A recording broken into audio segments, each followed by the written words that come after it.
वीरानापेट dump yard को मुंतकिल करने की सैयद मोहसिन कॉरपोरेटर बल्दी डिवीजन 13 की नुमाइंदगी पर एनएम श्रीनिवास रेड्डी एमएलए महबूब नगर ने मारेपल्ली सुरेंद्र रेड्डी डिप्टी मेयर महबूब नगर को वीरानापेट डंप यार्ड रवाना किया।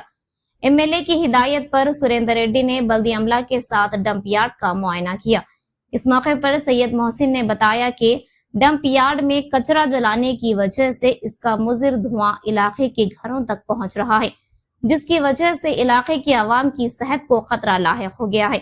सैयद मोहसिन ने जोर देकर कहा कि फौरी इस डंप यार्ड को किसी दूसरे मुकाम पर तब्दील किया जाए। डिप्टी मेयर सुरेंद्र रेड्डी ने तमाम तफसीलात से आगही के बाद डंप यार्ड की मुंतकिली के मुताल्लिक एमएलए महबूब नगर और जिला कलेक्टर से मुशावरत के बाद इकदामात का तयखुन दिया। आइए नाजरीन डालते हैं इस सारी खबर पर एक नजर। నీళ్లు పోసి మట్టి పోసి ఆరితే లోపల ఇంకో చోట పోయిందేముంది. 2 ఇటాచీలు బండ్లు పెట్టి ఒక 10 days అయితే వీళ్ళకి ఇస్తాం.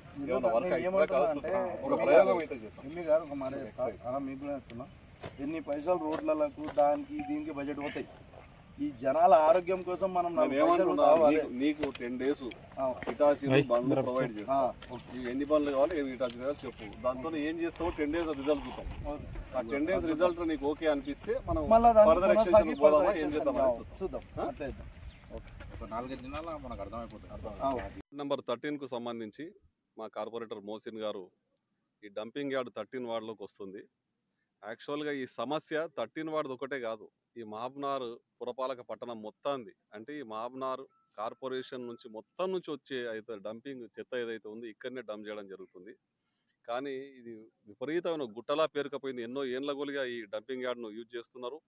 ఇదంతా దుర్గంధంతో కూడుకున్నది. ఈ నియర్ బై కాలనీలకు కూడా వాటర్ కూడా పొల్యూషన్ అవుతున్నాయని, డ్రింకింగ్ వాటర్ కానీ సాయంత్రం పూట గాలిలో కూడా విపరీతమైన పొల్యూషన్ వస్తుందని చెప్పి విపరీతమైన కంప్లైంట్లు ఉన్నాయి.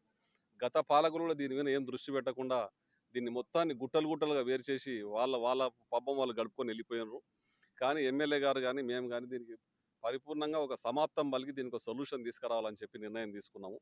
రాబోయే కాలంలో కలెక్టర్ మేడం గారిని కానీ అధికారులను కానీ కలిసి ఇంకో ఒక పెద్ద ల్యాండ్ దీనికి అలాట్మెంట్ చేయించుకొని, ఇది ఒక పెద్ద సవాల్, ఇంత చిన్న విషయం కాదు. డంపింగ్ యార్డ్ను షిఫ్ట్ చేయడం అనేది పెద్ద సవాలు. అదేవిధంగా రాబో కాలంలో దీని నుంచి రీసైక్లింగ్ చేయడం కానీ, తడి చెత్త పొడి చెత్త ఎట్లా చేయాలి, ప్లాస్టిక్ని ఎట్లా వేరు చేయాలి, దాని నుంచి ఏ రకమైనటువంటి ఉపాధి కూడా జరగాలి, ఈ స్మెల్ రాకుండా ఏం నిర్ణయం తీసుకోవాలనేది కూడా మేము చర్చ చేసి ఇమీడియట్ నిర్ణయం తీసుకుంటాం. కానీ ఇక్కడ ఉన్న కార్పొరేటర్ సూచన మేరకు మేము దీనికి ఒక చిన్న ప్రయోగం లాగా, ట్రయల్ లాగా హిటాచీలు ఇమీడియట్గా పంపించి ఇక్కడ ఏదైతే ఉందో ఈ డంపింగ్ యార్డ్లో స్మెల్ రాకుండా, పొగ రాకుండా దీన్ని మట్టితోన కొద్దిగా మొత్తం దీన్ని విస్తరించి మట్టితోన ఫిల్ చేసుకుంటూ పోయి ఈ కొద్దిగా గొప్ప దీన్ని కంట్రోల్ చేసే ప్రయత్నం ఏదైతే ఉందో అది ప్రయత్నం చేయాలని చూస్తూ ఉన్నాం. ఒక 10 days ఆ ప్రయత్నం చేస్తాము. దాని నుంచి మన రిజల్ట్స్ మంచిగా ఉంటే దాన్ని కంటిన్యూ చేయాలని చెప్పి మా మున్సిపల్ ఎంఈ గారు కూడా ఇక్కడికి వచ్చిండ్రు. దాని మీద మేమందరం కూర్చొని కమిషనర్ గారితో, ఎమ్మెల్యే గారితో మాట్లాడి చర్చ చేసి ఈ 2-3 daysలోనే బండ్లు ఏర్పాటు చేసే ప్రయత్నం చేస్తాం. రాబో కాలంలో మాత్రం కలెక్టర్ గారితో కలిసి ఎక్కడో దగ్గర 2-3 ప్లేస్లో అయినా సరే 15-20 ఎకరాలు ల్యాండ్ మొత్తం అక్వైర్ చేసుకొని డంపింగ్ యార్డ్స్ కోసం పెట్టి రీసైక్లింగ్ యూనిట్స్ కూడా అక్కడనే పెట్టి పాలమూరుకు మామ్నార్ పురపాలక ఏరియాకు మొత్తాన్ని కూడా శాశ్వత పరిష్కారం తీసుకురావాలని చెప్పి మేము అనుకుంటా ఉన్నాం. ఇది ఒక పెద్ద సవాలు. ఈ సవాల్లో మేము సక్సెస్ అయితే పాలమూరు పట్టణానికి ఎంతో మేలు జరుగుతుంది. దానికోసం మేము అందరం కార్పొరేటర్లము, ఎమ్మెల్యే గారు, మేయర్ గారు, కమిషనర్ గారు కలిసి కష్టపడతామని తెలియజేస్తా ఉన్నాం. Thank you. आज बाद नमाज जुमा वार्ड नंबर 13 वीरानापेट डंपिंग यार्ड का जो सब में बड़ा इशू था, हमारे वीरानापेट के लिए, आवाम के लिए काफ़ी तकलीफदेह इशू है।